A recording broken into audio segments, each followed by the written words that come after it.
We like to call it augmented intelligence rather than artificial intelligence. It's meant to be there alongside humans to augment our intelligence, not replace it. Yeah, how important is it for organizations or a business owner to be thinking about the ethics of AI as opposed to just using AI or Gen AI? You need to make sure that the system that you're using is not going to discriminate.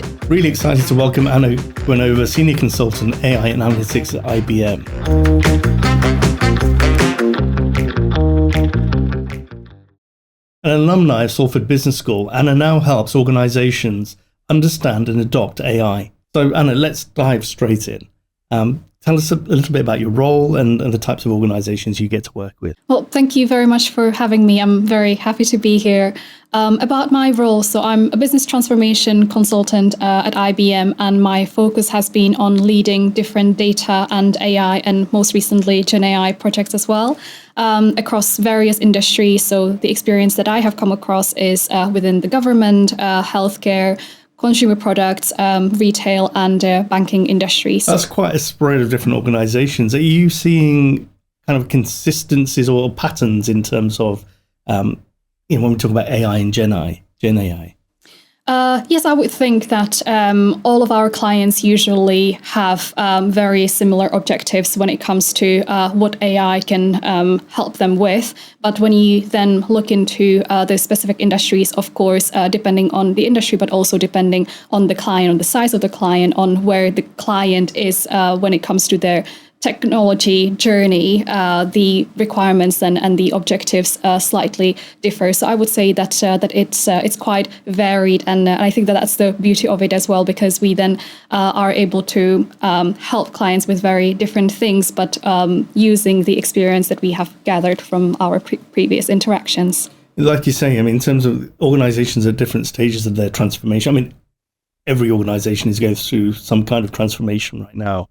So what's your approach or IBM's approach in terms of helping clients understand and adopt AI? And if you can just expand on that a little bit. That's a really good question. And I think it's important to mention first that IBM has been around as a very big technology company for over 100 years now. And as such, it has been able to stay relevant because it has been so innovative. So, from being able to help the first man launch onto the moon, or through ATMs and barcodes, then to hybrid cloud, and now artificial intelligence. IBM has always been at the forefront of being innovative and being creative, coming up with solutions and coming up with ways to help our clients along their journeys. When it comes to AI specifically, at IBM, we like to call it augmented intelligence rather than artificial intelligence. Augmented because it's meant to be there alongside humans to augment our intelligence, not replace it. So AI is meant to be something that should help us become more efficient. It should help organizations with cost reductions. It should help their teams become more efficient. It can help their employees become more effective in what they're doing, and focus also on something that is more creative activities, something that is going to bring value to their organizations. So the approach that IBM has taken to AI is, first of all, not something that's new. AI has been around for decades now, since the 1950s, and because of that, and because IBM has always kept very much up to date with the latest technology. To IBM, augmented intelligence has been a topic for a very long time. And the approach that IBM is taking to AI is by being responsible and having AI as something that you can trust. So to enhance rather than replace, which is the big fear, right? So I've been thinking that AI is going to replace everything we do. Exactly. So in terms of when it comes to artificial intelligence, AI, and cybersecurity, there's inherent risks in AI, or if we're not fully understanding how to adopt it effectively. What how do you help organizations understand the complexities, but also the benefits in that and integrating it with a cybersecurity kind of strategy? So, like you said, there are certain risks that are associated to AI, and now more than ever, since generative AI has become a very big topic, and since Gen AI is something that so many people have been adopting. So you've got risks like bias, hallucinations, privacy and security questions as well. And even if organizations say that, you know what, but we don't really use AI. It's not something that we're ready for. It's not something that we have adopted just yet.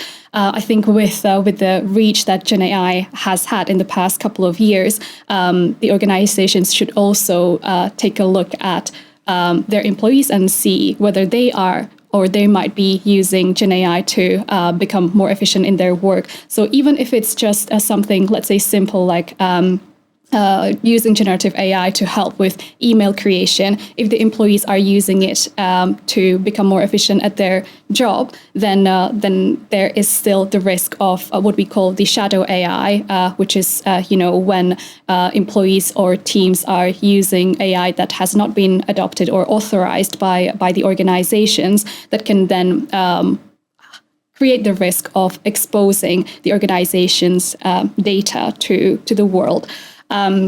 So I think that those are the key risks that organizations should be aware of, even if they haven't adopted AI officially. And then the way IBM approaches these risks is, like I said, through responsible and trustworthy AI that is based on 5 key principles or pillars, which is explainability, robustness, fairness, privacy, and transparency. So those are the key pillars that we usually base responsible AI on. You mentioned something really interesting in terms of hallucinations. Is this, to explain that a little bit more, is this where AI is not sure, but then kind of just imagines something, an answer? Yes, exactly that. So if you imagine that you've got an AI model that has been fed a lot of data, then you use your AI application to ask it a question.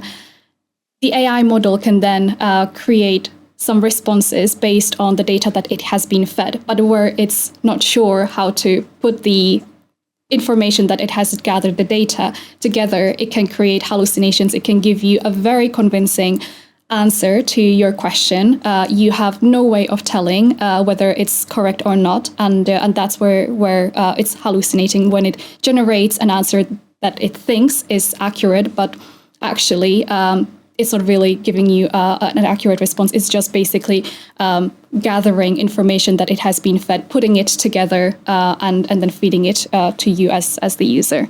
So you talked about the 5 principles. I mean, in terms of AI adoption that's for any organization of any size. Would you say it's imperative that there is a policy?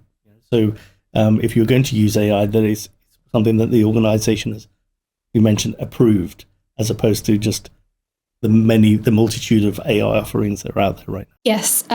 So what is important for organizations to sort of understand or get into the mindset of is, when they are looking to adopt AI, they should understand that, yes, it is going to help them become more efficient. It is going to help them reduce costs. It is going to help them with a lot of different things.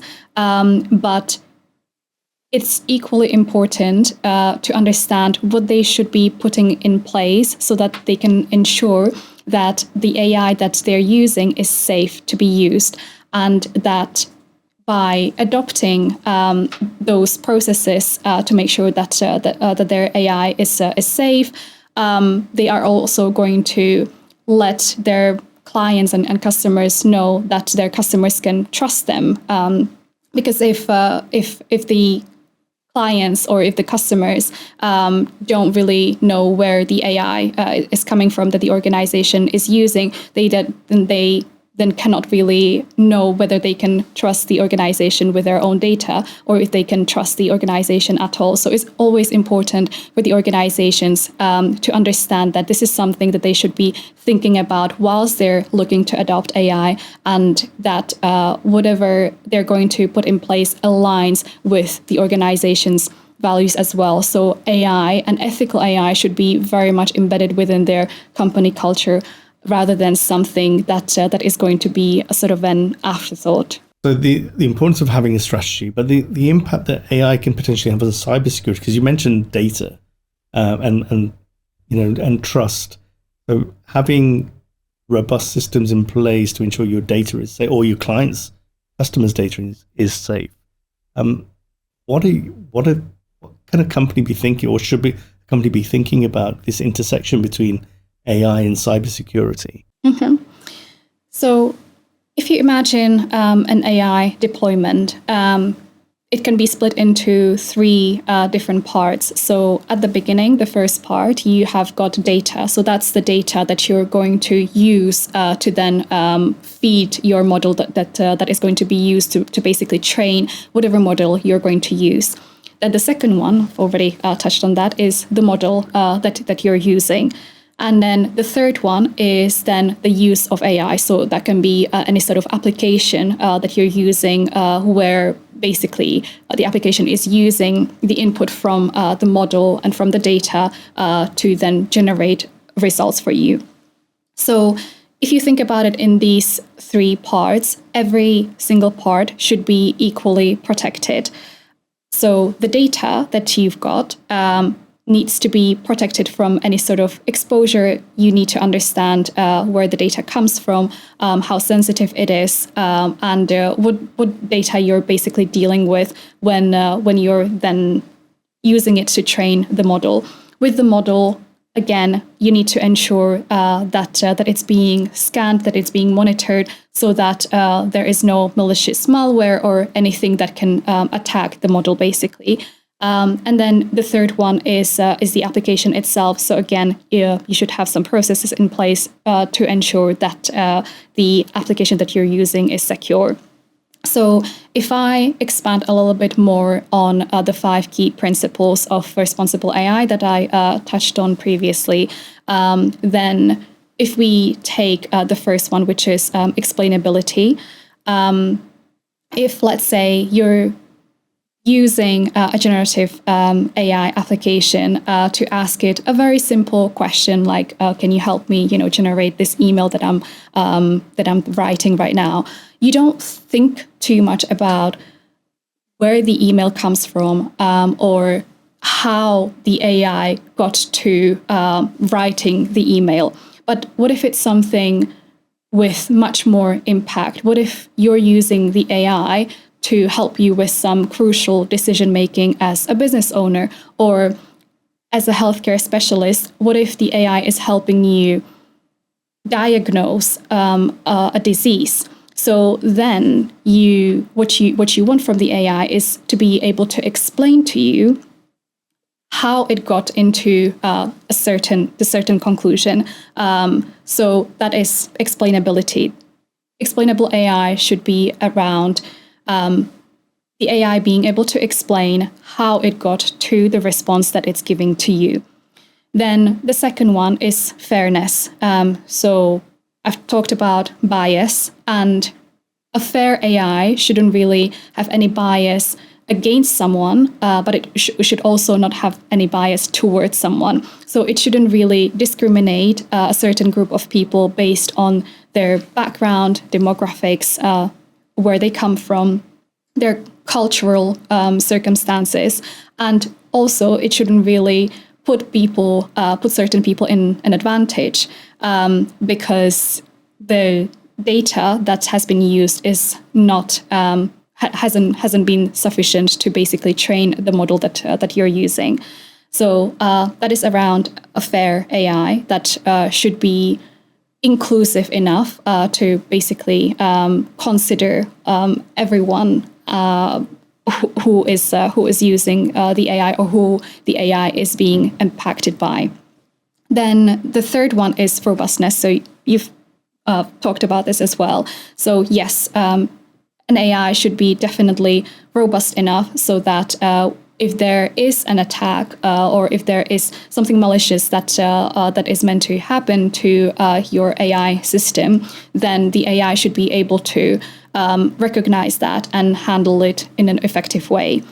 The fourth one is transparency. So that's very much interlinked with explainability. So your AI needs to be transparent. You need to be, as the user or as a business owner, you should be able to understand how the algorithms were created. So that is transparent AI. And then the fifth one, privacy. I think this is something that we as customers care about the most. We want to make sure that our data is being handled in a secure way, that it's not going to be leaked, that is going to be handled just for the purposes that we have agreed to.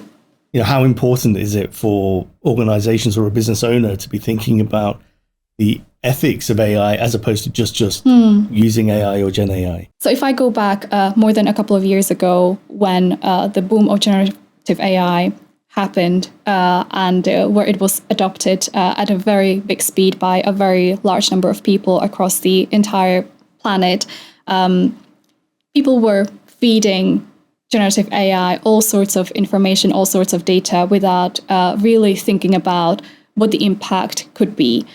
And it made sense because it was a new thing to a lot of people. It was something that helped people with the very different things. People also took it as a sort of entertainment. So there wasn't really any thought behind, but what is going to happen now, and what is the impact that this is going to have as well on the wider world, on us as users, on organizations. What is important, and I touched on this previously as well, is that organizations should adopt AI ethics as something, as part of their culture, rather than something reactive. So yes, we do have regulations. We have the EU AI Act. We have a lot of regulations that are coming into place to regulate AI as a technology.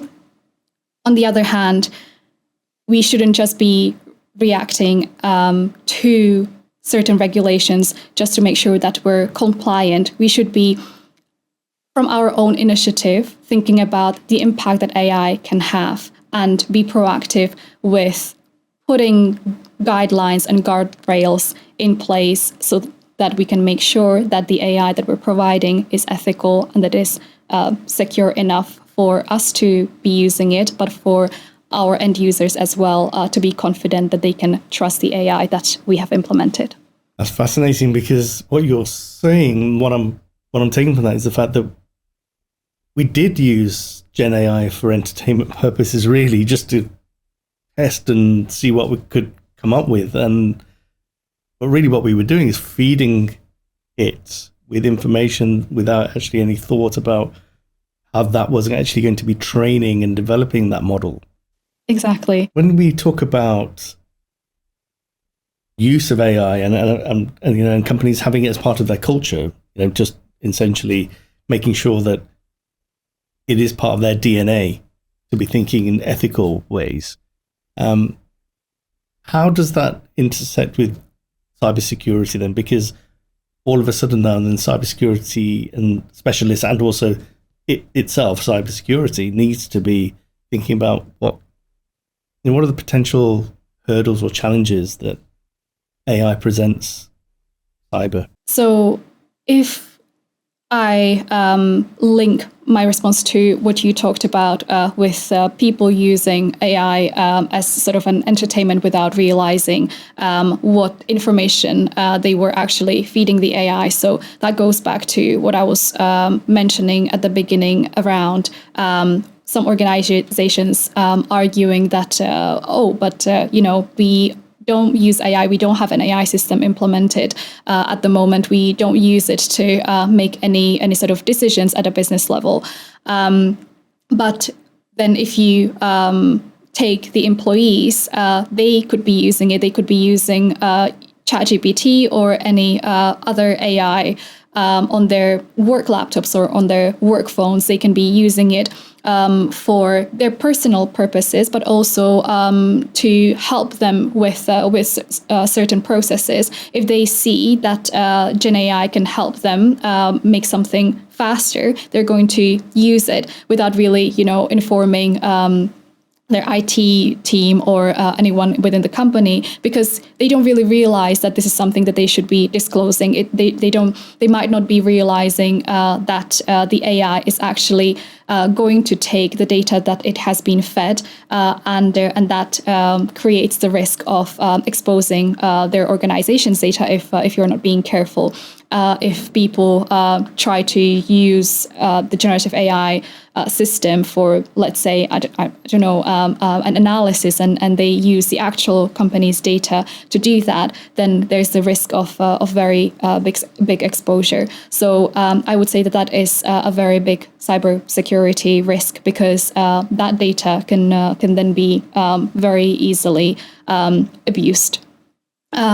So something that organizations should be probably thinking about is putting an AI governance in place to make sure that what I mentioned around AI deployment, the three parts, data, model, and then the applications, are all protected. So it shouldn't just be one thing where they think, okay, so I know where my data comes from. I know that it's all protected, but then they decide to use a model that they don't even know where it comes from. So that doesn't really give them an overall protection, because they can still be exposed on that side. So AI governance then ensures that that from the very start, from the data that you're getting all the way to then the use of AI, is all secured and protected, that you are eliminating the potential bias, that you are compliant with the latest regulations, but also there's monitoring and scanning in place to ensure that if there is a potential attack or malware or anything that can create the risk of exposing your AI system, that is being effectively handled. So whether you're a small business owner, small, medium enterprise, to a global multinational, it sounds that from the top, CEOs need to be aware of this, but also enabling and empowering their teams to be thinking about these inherent risks and putting in measures. Exactly. So it's really important that there is someone who is accountable for AI within your organization, whether you're a large organization or a small business.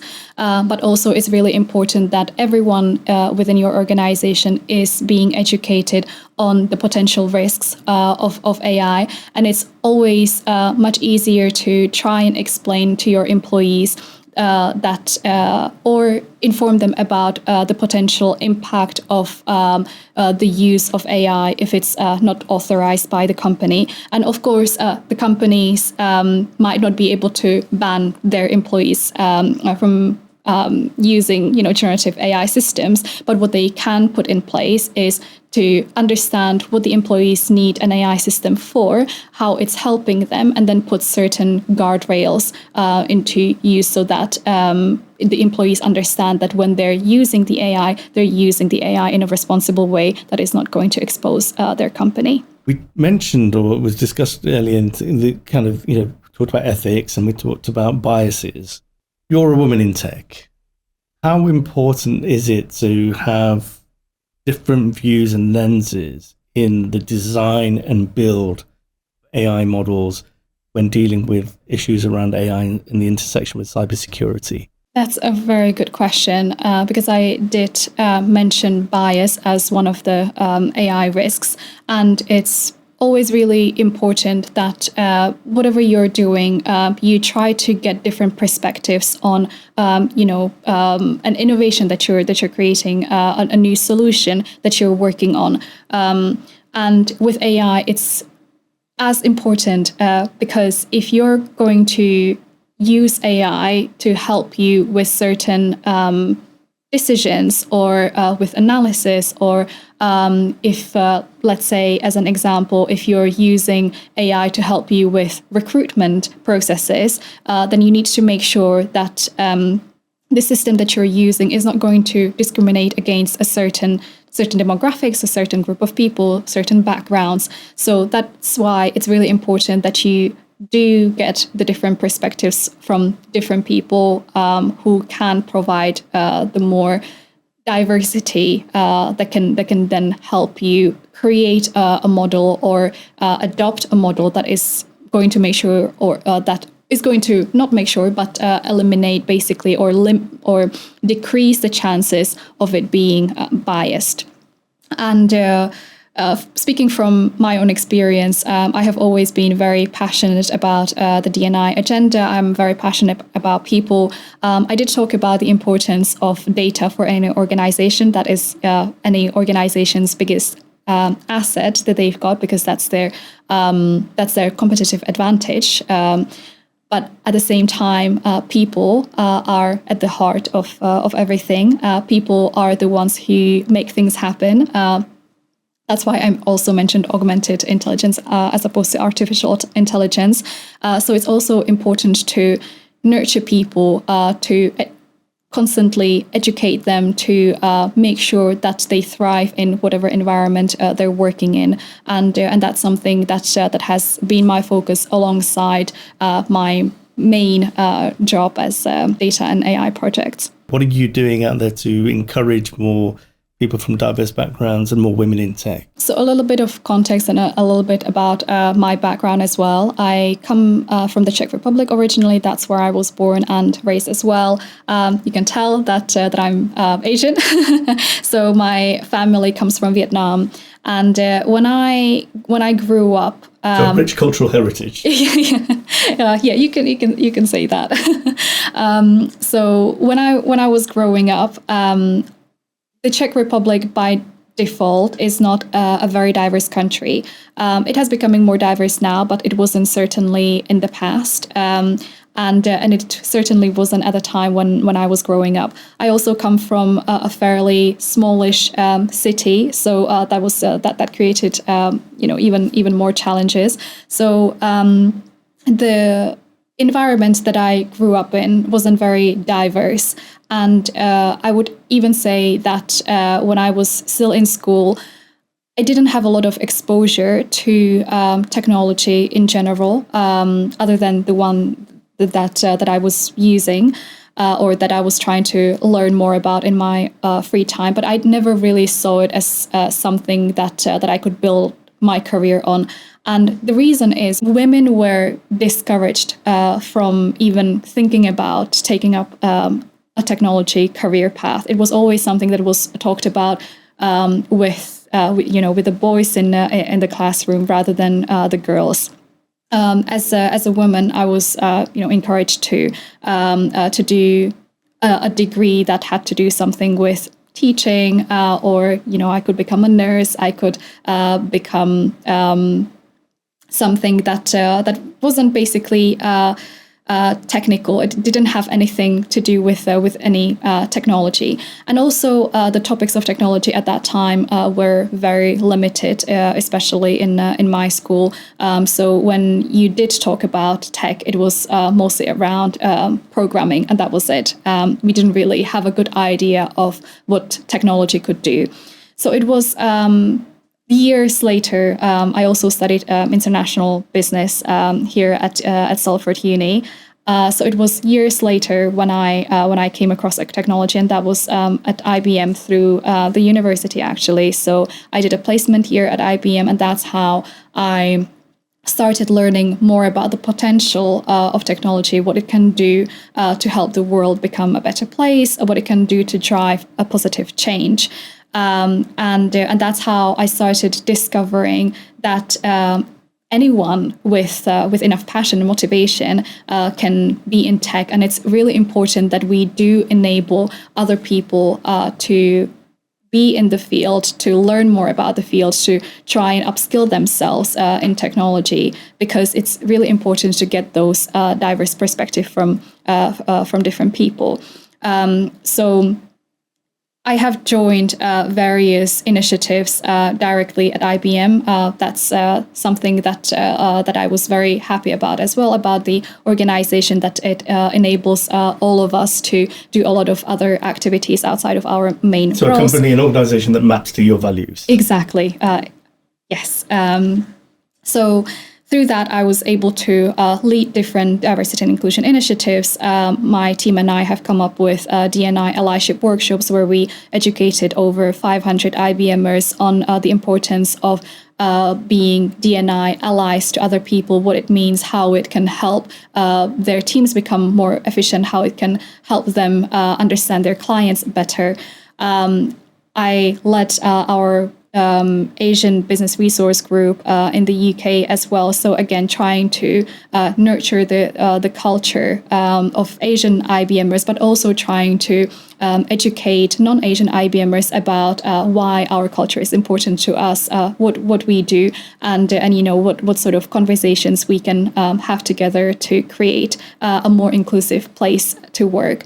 And then if I look at the work that I have been doing more currently, so that's very much linked to my home country. So the Czech Republic is unfortunately the country that's got the lowest percentage of women in tech in the entire European Union.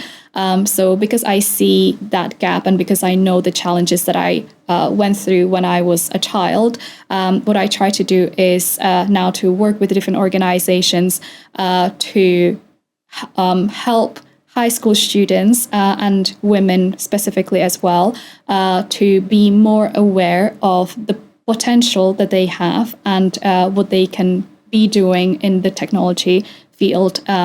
And that's through mentoring, through different presentations, helping with content creation, but also through conversations to help them motivate themselves to understand that this is something that they can be taking up. So this passion, this drive that you have is also helping you thrive in your workplace and helping others to learn about that. Definitely, because it's not only something that I can be talking about in my workplace, but it also helps me gain the different perspective. And if I see a gap or if I see a challenge through the work that I have been doing, I can then directly learn from it and then inform what I do on my projects, the type of conversations that I have with my clients with a more, let's say, through a more informed lens. What advice would you give to business owners who are just starting their journey in adoption of AI and also cybersecurity? A very good question. I think it's very important to not be afraid to ask questions. So I completely understand that the topic of AI can be scary because there are all sorts of information, all sorts of risks associated to AI. But it's important to educate ourselves. I know that the university is working on an education platform. At IBM, we have Skills Build as well. That's a free learning platform for anyone who would like to learn a little bit more about any sort of topic in technology. Well, maybe we can get the link for that and make it available when we post. Of course. So through education and through asking questions and informing themselves, they can understand a little bit more about how AI can help them, what the risks are associated to it as well, but at the same time understand what they can be doing to mitigate the risks, to prevent the risks from happening. And I think that that's the most important thing. So being able to educate themselves, ask the questions, and not be afraid to do that, to be able to adopt AI. Well, on that great piece of advice, learned to hear Anna Nguyenova from IBM. Thank you very much for coming in today, sharing some great, valuable insights, but also some of your story as well. Thank you for your time. Thank you very much for having me.